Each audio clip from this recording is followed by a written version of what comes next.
In the vast ocean of financial guidance, index funds often present themselves as a safe harbor, a beacon of simplicity in a turbulent market. The promise is alluring, a low-cost, diversified approach that requires minimal attention. It's the set it and forget it mantra that whispers comfort to our anxieties, suggesting that simply tracking the market is the surest path to wealth. But what if this seductive simplicity is, in fact, a siren song, luring us towards unseen rocks? What if, in our quest for ease, we are inadvertently capping our own potential for true wealth accumulation? We're taught to believe in the power of diversification, in the wisdom of the crowd as represented by broad market indexes. And indeed, for many, index funds have served as a foundational tool. Yet, the financial world is rarely as straightforward as the marketing suggests. Beneath the surface of these seemingly foolproof vehicles lie specific limitations, subtle yet significant, that can, over time, constrain the very growth we seek. These aren't the usual critiques of passive investing. We're delving deeper, beyond the boilerplate, to uncover the specific pitfalls embedded within index funds themselves. As the venerable Benjamin Graham, the father of value investing, once stated, "The investor who says there is no need to pay attention to the specific security is totally mistaken." While Graham was speaking of individual stock selection, his underlying principle resonates even today. Blindly trusting an index without understanding its inherent structure and limitations can indeed lead an investor astray. Today, we will unpack 6 such critical pitfalls. We will challenge the prevailing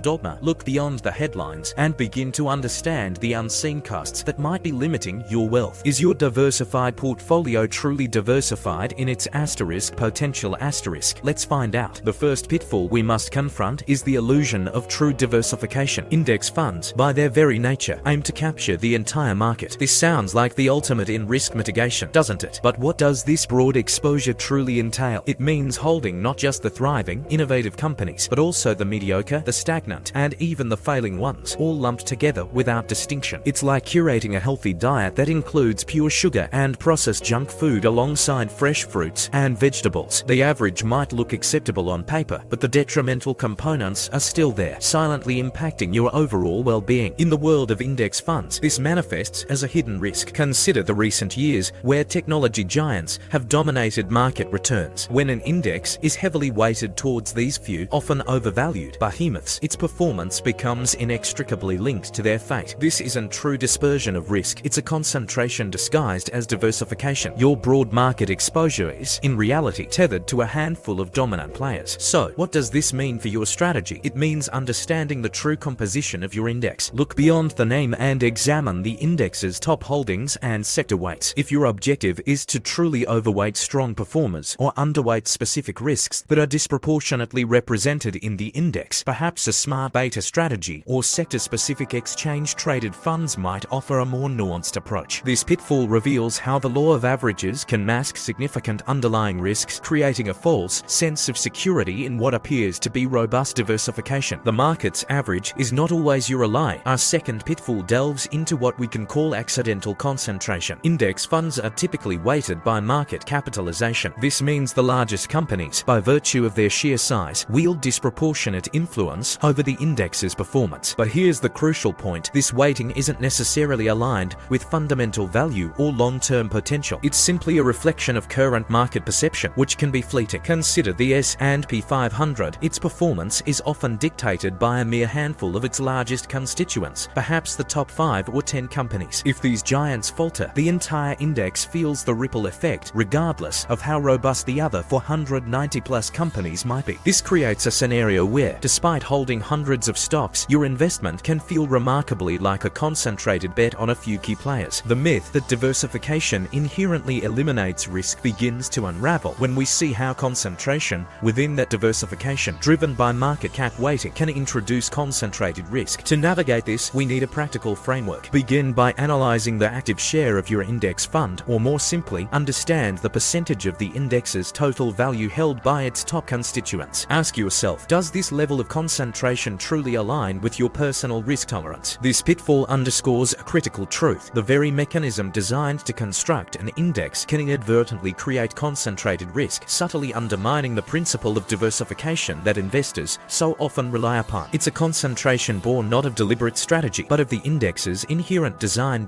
We now turn our attention to the third and often underestimated pitfall, the silent wealth killer known as expense ratios and hidden fees. Index funds are lauded for their low costs performance, and indeed, they are often significantly cheaper than actively managed funds. However, even these seemingly minuscule percentages, when applied to substantial sums and compounded over decades, create a persistent and substantial drag on your returns. Imagine a bathtub with a small, almost imperceptible leak. Individually, the dripping water seems insignificant, but over months and years, that persistent leak can gradually empty the tub, leaving you with far less than you intended. Expense ratios function much like these persistent leaks in your investment returns. They are a constant, quiet erosion of your potential wealth. The hidden truth is that the stated expense ratio is often just the beginning. We must also consider other erosions. Tracking error, the difference between the fund's performance and its benchmark index. Bid-ask spreads, the difference between buying and selling prices, especially in ETFs, and in some cases, even style drift in funds that aim to track an index but subtly deviate. These factors, combined, represent a more comprehensive cost of ownership that further diminishes your gains. So, what is our actionable step here? It's to meticulously compare the total cost of ownership for different index funds. Look beyond the headline expense ratio. Investigate the fund's tracking error, its liquidity, and any other associated fees. Minimizing this drag, much like plugging that leaky bathtub, is essential for maximizing your long-term wealth accumulation. This is a fundamental lesson in careful financial stewardship, a reminder that even seemingly minor costs, when magnified by the power of compounding, can significantly limit your ultimate financial success. The fourth pitfall we must examine is the fundamental inability of index funds to pick winners. Their very design is to replicate the market's composition, not to discern companies with sustainable competitive advantages, what Warren Buffett famously calls economic moats. These are the durable, defensible advantages that allow a company to thrive and outperform over the long haul. Consider the stories of truly exceptional companies. Think of Coca-Cola's brand power or Microsoft's software dominance in their respective ascensions. An index fund will, of course, hold these giants, but it will also hold countless other companies destined to fade, disappear, or stagnate. The index fund's mandate prevents it from strategically overweighting those truly exceptional forever companies that possess the deepest moats. It simply can't distinguish between a future titan and a temporary giant. This flaw in passive replication is profound. By holding everything, index funds inevitably dilute the impact of genuinely outstanding businesses within their portfolios. Capital is allocated not based on intrinsic strength or future potential, but often simply because a company has achieved a certain size and thus its weight in the index. This means you might be invested in companies that are fundamentally weak or even overvalued, simply because they are large enough to be included. For those seeking enhanced returns and a more strategic approach to wealth building, this pitfall points towards a blended strategy. Consider combining your core index investing with targeted, smaller investments in companies you've identified through rigorous fundamental analysis as possessing strong, defensible economic moats. This pitfall reveals the inherent limitation of passive replication when the ultimate goal is to capture the outsized, enduring returns generated by companies with true competitive advantages. We arrive at the fifth pitfall, one that touches upon the very mechanics of how index funds operate. The rebalancing dilemma. Index funds, by their design, must maintain their prescribed composition. This means that as market valuations shift, they are compelled to rebalance. What does this entail in practice? It often means automatically selling the very companies that have outperformed, the ones that have demonstrated their strength and potential, and conversely, buying more of the underperformers, the ones that have struggled. Consider a symbolic provocation. Imagine a gardener tasked with maintaining a perfectly balanced garden. To achieve this, they systematically pull out the most vibrant, blooming flowers, the ones bringing the most color and life, and then they replant wilting weeds. This forced action, this artificial equilibrium, is remarkably akin to how an index fund can behave. It prioritizes composition over the natural growth and potential of its constituents. This automatic rebalancing can create a significant behavioral trap. It forces the sale of winners, the very assets we ideally want to let run, to compound and grow further. Simultaneously, it compels the purchase of losers, potentially entrenching capital in assets that are already showing weakness. This directly conflicts with a core tenet of astute investment strategy, letting your winners run and judiciously managing your losers. Therefore, a practical consideration arises. It's vital to understand the specific rebalancing mechanics of the index products you hold. If this mechanical process clashes with your personal investment strategy or your desire to allow compounding on your most successful investments, then alternative strategies might indeed be more suitable for your wealth building journey. This pitfall underscores how the mechanical, rule-based nature of index funds can inadvertently conflict with the strategic imperative to capitalize on strong performers and manage risk with a more nuanced human touch. We've journeyed through the landscape of index funds, funds, moving beyond the surface-level appeal to uncover 6 critical pitfalls that can indeed limit your wealth. We've seen how the illusion of true diversification can mask underlying concentrations, how market cap weighting can lead to an accidental concentration that feels more like a single stock bet. We've examined the silent drag of expense ratios and hidden fees, and how they compound over time to erode your hard-earned gains. We've also recognized that index funds, by their very nature, miss the opportunity to identify and capitalize on companies with truly defensible economic moats, the engines of long-term outperformance. Finally, we've understood the rebalancing dilemma, the mechanical process that can force sales of winners and purchases of underperformers, running counter to optimal wealth-building strategy. Index funds are a powerful tool, a foundational element for many portfolios, but they are not a panacea. To build truly robust wealth, to achieve financial mastery, it is crucial to understand their limitations. The empowered investor, the one who truly thrives, doesn't blindly follow the herd or accept boilerplate advice. They critically assess, they seek to understand the underlying mechanisms, and they strategically combine different tools to create a portfolio that aligns with their unique goals and risk tolerance. As Warren Buffett wisely put it, it's far better to buy a wonderful company at a fair price than a fair company at a wonderful price. This profound principle extends beyond individual stocks to encompass our entire investment vehicle selection. It compels us to ask, what is the true fairness of our chosen index fund? Does it offer wonder in its potential, or does it simply represent a mass-produced average? By understanding these nuances, by looking beyond the horizon of the index itself, you equip yourself to navigate the markets with greater clarity, confidence, and ultimately with a more potent strategy for sustainable wealth creation. What is your next step in truly understanding the vehicles that shape your financial future?